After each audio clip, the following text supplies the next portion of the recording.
muhsin. Innallaha yuhibbul muhsinin. Sesungguhnya Allah Subhanahu wa taala mencintai orang-orang yang muhsin. Kenapa muhsin? Ini adalah derajat tertinggi setelah muslim, mukmin menjadi muhsin.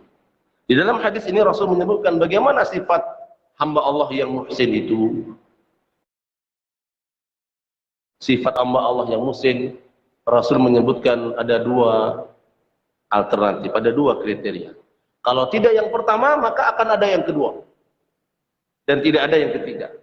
Yang pertama adalah orang-orang yang muhsin. Rasul menyebutkan anta'budallaha ka'annaka tarahu. Beribadah kepada Allah karena dekatnya dengan Allah seolah-olah dia mampu melihat Allah Subhanahu wa taala. Ketika dia salat, maka salatnya tidak sebagaimana orang-orang muslim, tidak sebagaimana orang-orang mukmin. Orang beriman Allahu Akbar, dia memahami, mengerti. Tapi orang-orang yang muhsin, dia mengerti, dia memahami, kemudian hadir khusyuknya. Sehingga ketika dia sholat, nilai-nilai sholat itu dipraktekkan dalam kehidupan. Inilah muhsin. Ketika dia sholat, dia mengucapkan takbir, Allahu Akbar.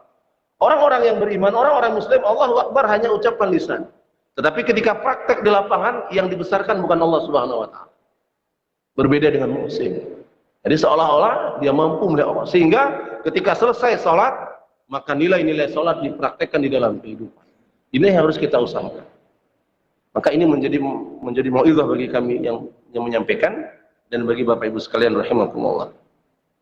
Nah, alternatif yang kedua, kalau tidak mampu melihat Allah Subhanahu wa taala, artinya bukan melihat dalam bentuk nyata begini wujud Allah, tidak. Kalau tidak mampu menghadirkan itu, maka alternatif yang kedua adalah fa illam takun tarahu fa innahu yaraka.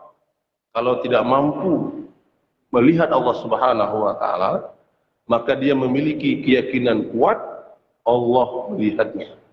Inilah muhsin. Inilah sifat muraqabah. Sifat tertinggi seseorang ketika dia menapaki tangga-tangga kehambaan di hadapan Allah Subhanahu wa taala. Setelah dia menjadi muslim, dia memaksimalkan kemampuannya menjadi mukmin. Setelah dia menjadi orang yang beriman, dia memaksimalkan kemampuannya menjadi orang yang muhsin sehingga Allah mencintainya. Sehingga gerak-gerik dalam hidupnya merasa diawasi oleh Allah Subhanahu wa taala. Dalam hadis kursi Allah berfirman, hatta yuhibbahu, sampai Allah Subhanahu wa taala mencintai.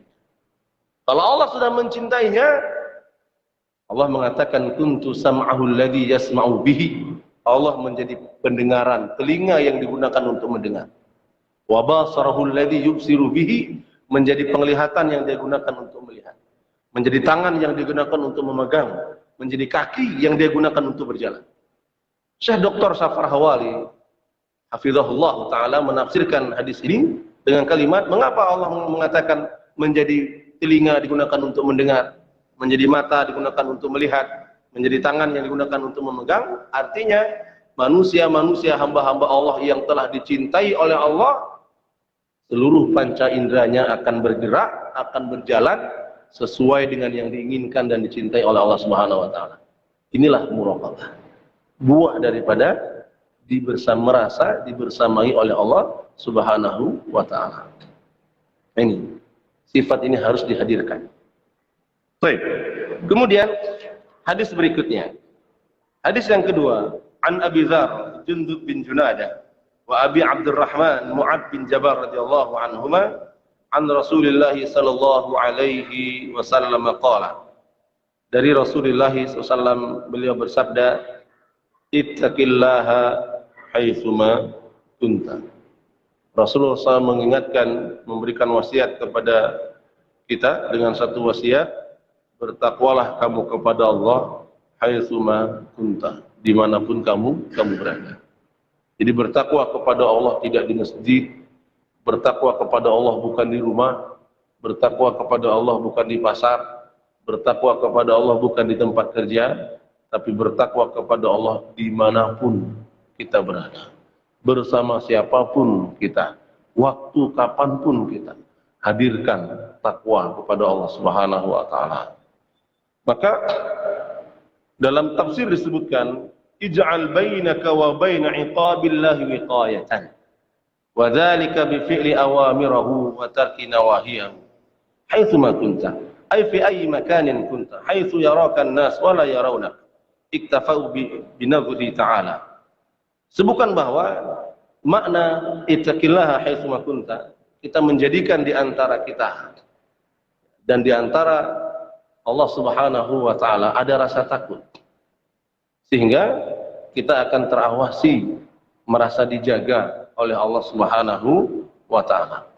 Takut menghadirkan rasa takut, menghadirkan rasa cinta, dan menghadirkan perasaan harap kepada Allah Subhanahu wa taala.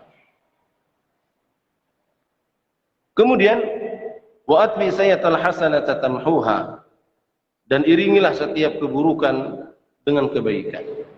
Nasihat yang kedua yang disebutkan oleh Rasulullah dalam hadis ini yaitu iringi setiap keburukan kita dengan kebaikan.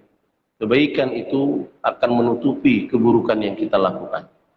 Satu keburukan akan tertutupi dengan satu kebaikan. Begitu seterusnya.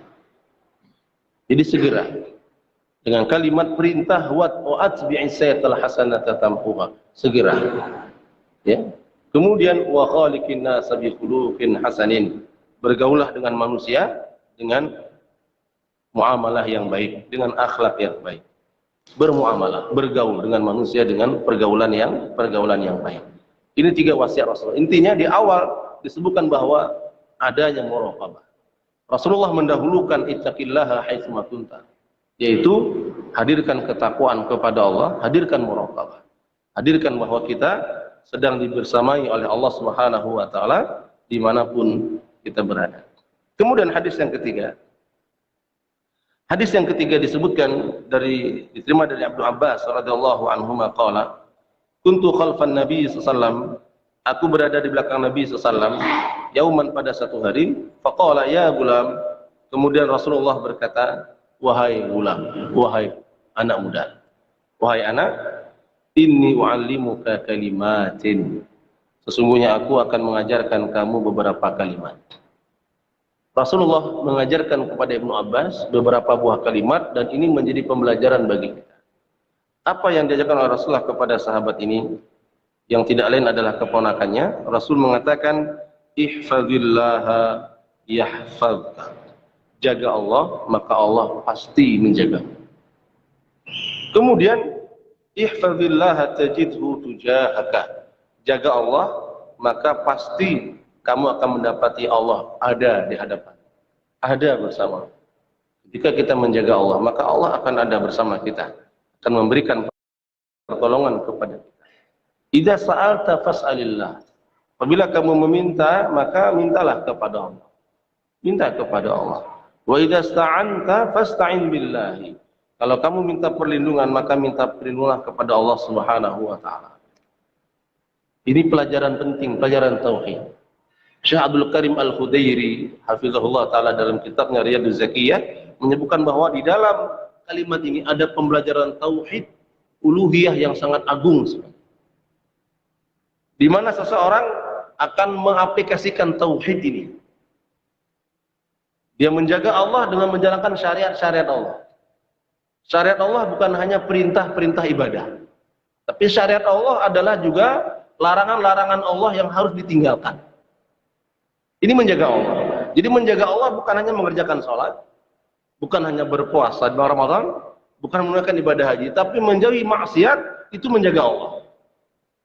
Jika itu dilakukan, maka Rasul memberikan jaminan, ihfazillaha yahfadka, maka pasti Allah akan menjagamu, Allah akan melindungi. Maka Rasul mengatakan, kalau sudah seperti itu, maka minta langsung kepada Allah. Kalau ingin minta perlindungan, langsung minta kepada Allah. Tidak perlu khawatir. Mengapa? Kalau sudah menjaga Allah, pasti doamu akan dikabulkan oleh Allah. Kalau sudah menjaga Allah, pasti perlindunganmu, permohonan perlindungan kepada Allah, pasti kamu akan dilindungi, pasti akan dijaga. Itu maknanya. Maka kita perhatikan teks hadis berikutnya. Annal ummah, sesungguhnya umat, lawistama'at ala ayam fauqa bisyai', Kiranya seluruhnya berkumpul untuk memberikan manfaat kepadamu, berkumpul untuk menyelamatkan kita. Lam yanfa'uka illa bisyai'in qad katabahu Allahu laka. Mereka tidak akan mampu memberikan manfaat sedikit pun kecuali yang telah Allah tetapkan untukmu. Tidak mampu. Ada orang misalnya yang tidak mau menjaga Allah. Larangan dikerjakan, perintah tidak dilakukan. Kemudian ada sekelompok manusia berkumpul untuk menyelamatkannya. Tidak bisa. Kalau kematiannya datang pada hari itu, tidak ada yang bisa menghindarinya. Kalau kemadaratannya akan datang pada hari itu dan akan diterimanya, tidak ada bisa mampu untuk menghadangnya. Perhatikan Fir'aun. Perhatikan bagaimana Qarun. Perhatikan bagaimana Namrud. Bagaimana Allah hinakan Namrud dengan tentara-tentara Allah yang itu kecil dalam pandangan manusia. Tidak ada yang bisa menghindarinya. Meskipun dikelilingi oleh bala tentara yang banyak. Perhatikan bagaimana Mustafa Kemal Pasha, atau yang kita kenal dengan Mustafa Kemal Atatürk. Di akhir-akhir kehidupannya, seluruh dokter dikerahkan untuk memberikan kesembuhan, untuk mengobatinya. Tidak ada yang bisa mampu. Sudah angkat tangannya. Maka di sini ada pemberian tauhid, hadirkan muraqabah. Jika muraqabah merasa terawasi oleh Allah Subhanahu wa taala, maka akan muncul ketenangan. Kenapa tenang?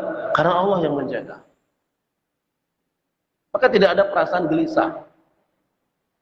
Bagi hamba Allah tidak akan ada perasaan gelisah di dunia. Apa yang hilang, dia tenang menghadapinya. Mengapa? Karena Allah telah menetapkan itu untuk. Ya. Kemudian, wa in istama'u ala ayadurruka bisyai' lam yadurruka illa bisyai'in qad kataballahu 'alaika. Jika seluruhnya mereka berkumpul untuk mencelakakanmu dengan sesuatu, maka mereka tidak akan mampu mencelakakanmu kecuali dengan sesuatu yang telah Allah tuliskan untuk. Dan tidak ada kekhawatiran sedikit.